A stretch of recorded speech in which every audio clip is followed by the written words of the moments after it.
మా ఇల్లు family members అందరికీ నమస్కారం అండి. ఈరోజు మా ఇంట్లో సూపర్ కాంబినేషన్ అయిన రెసిపీ అయితే చేస్తున్నాను. ఇంకా అదేంటో తెలుసా?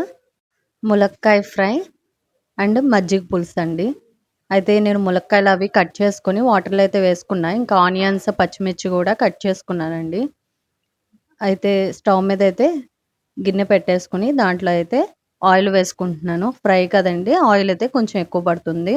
దీంట్లో ఆవాలు, జీలకర్ర వేసుకున్నానండి.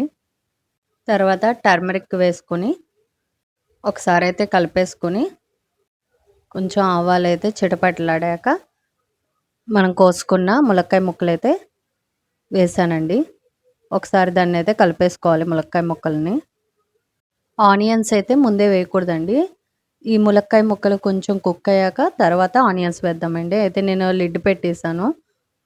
ఇప్పుడు కొంచెం ములక్కాయ ముక్కలైతే కొంచెం కుక్ అయినాయండి. ఈ టైంలో అయితే నేను ఆనియన్స్ వేస్తున్నాను.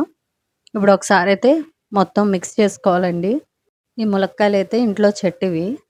ఇప్పుడైతే లిడ్ పెట్టేసుకొని ఒక 2 మినిట్స్ తర్వాత దీంట్లో ఒకసారి కలిపేసుకొని కొంచెం అయితే కుక్ అయిందండి, పర్వాలేదు. ఈ టైంలో అయితే కొంచెం సాల్ట్, కారం అయితే యాడ్ చేసుకోవాలండి. ఈ మజ్జిగ పులుసు, ములక్కాయ ఫ్రై అయితే మంచి కాంబినేషన్గా బాగుంటుందండి. ఇంకా షీగికి అయితే మజ్జిగ పులుసు అంటే చాలా ఇష్టం వాడికి. ఇంకా వాడు అడిగాడని చేస్తున్నానండి. ఇంకా సాల్ట్, కారం వేసుకున్నాక ఒకసారి అయితే మిక్స్ చేసుకోవాలి. ఉప్పు, కారం అయితే కొంచెం ములక్కాయలకైతే పట్టాలండి. అందుకైతే బాగా అయితే మిక్స్ చేసుకోవాలి. ఒకసారి లిడ్ పెట్టేసుకుని 2 మినిట్స్ అయితే అలా పెట్టుకుందాం. ఇంకా ఇంకా మజ్జిగ పులుసుకైతే మజ్జిగనైతే పల్చగా చేసుకోవాలి. దీంట్లో సాల్ట్ ఇంకా పసుపు కూడా వేసుకొని ఒకసారి అయితే పల్చగా చిలుక్కోవాలండి. ఇక్కడైతే ఇంకా లిడ్ తీసి ఒకసారి ములక్కాయ ఫ్రైనైతే ఒకసారి కలిపేద్దాం. ఇంకా ఈ ములక్కాయ ఫ్రై అయితే మంచిగా ఫ్రై అయితే అయిందండి. బాగుంది, బాగా కుక్ అయిందండి.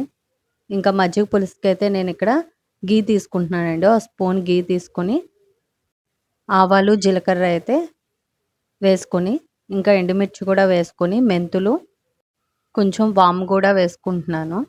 ఇంకా పచ్చిమిర్చి, అల్లం, ఆనియన్స్ కూడా దాంట్లో వేసుకుని అయితే ఫ్రై చేసుకోవాలి. ఇంకా వెజిటేబుల్స్ కూడా వేసుకుని అయితే చేసుకోవచ్చండి. నేనైతే వెజిటేబుల్స్ ఏం వేయట్లా. ప్రస్తుతానికైతే ఆనియన్స్తోనే మజ్జిగ పులుసు అయితే చేస్తున్నాను. ఇప్పుడు ఇంకా కొంచెం కరివేపాకు వేసేసుకొని ఒకసారి అయితే మిక్స్ చేసుకోవాలి. ఇందాక ఇంకా మజ్జిగ అయితే మనం చిలుక్కొని రెడీగా ఉంచుకున్నాం కదండి. ఆ మజ్జిగనైతే స్టవ్ ఆఫ్ చేశాక ఆ మజ్జిగనైతే దాంట్లో గిన్నెలో పోసేయాలండి. ఆనియన్స్ బాగా ఏం ఫ్రై అవ్వక్కర్లేదండి, కొంచెం పచ్చిగా ఉంటేనే బాగుంటాయి. ఈ మజ్జిగనైతే స్టవ్ ఆఫ్ చేసి పోయాలండి, లేకపోతే మజ్జిగ అయితే ఇరిగిపోతుంది. ఇంకా ఈ మజ్జిగ పులుసునైతే ఒక్కొక్కరు డిఫరెంట్ స్టైల్లో చేస్తారండి. నేనైతే సింపుల్గా అయితే ఇలా చేశాను.